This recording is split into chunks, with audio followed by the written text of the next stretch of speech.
નમસ્કાર દર્શક મિત્રો, શિખર ભારત ન્યૂઝમાં આપનું સ્વાગત છે। વાત કરીએ સમાચારમાં તો ઇન્ચાર્જ ખાણ ખનીજ અધિકારી સહિત 4 કર્મચારી 2 લાખની લાંચમાં ટ્રેપ થયા। ફરિયાદીઓએ રેતીના સ્ટોકમાં ઓનલાઈન અરજી કરી હતી। એક અરજી મંજૂર કરવા કચેરીના કર્મચારીએ 2 લાખની લાંચ માંગી હતી। આ લાંચની રકમ સ્વીકારવા senior clerk Yuvrajsinh Gohil Atladara Premvati restaurant ફરિયાદ બેડાવવા પહોંચ્યા હતા, જ્યાં લાંચની રકમ સ્વીકારમાં ઇન્ચાર્જ મુખ્ય ખાણ ખનીજ અધિકારી રવિ મિસ્ત્રી, કોમ્પ્યુટર ઓપરેટર કિરણ પરમાર તેમજ રોયલ્ટી ઇન્સ્પેક્ટર સંકેત પટેલ ફોન પર લાંચ રૂપિયા મળી ગયા માહિતી આપી હતી।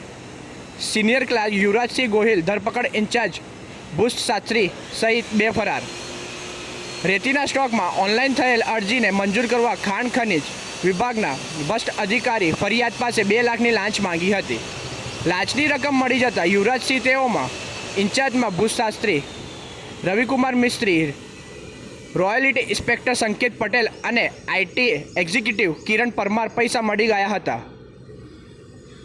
પરમિટ ઇસ્યુ કરવામાં જણાવ્યું હતું। લાંચ રૂશ્વત બ્યુરોને મુખ્ય અધિકારી સહિત 2ની શોધખોળ હાથ ધરી।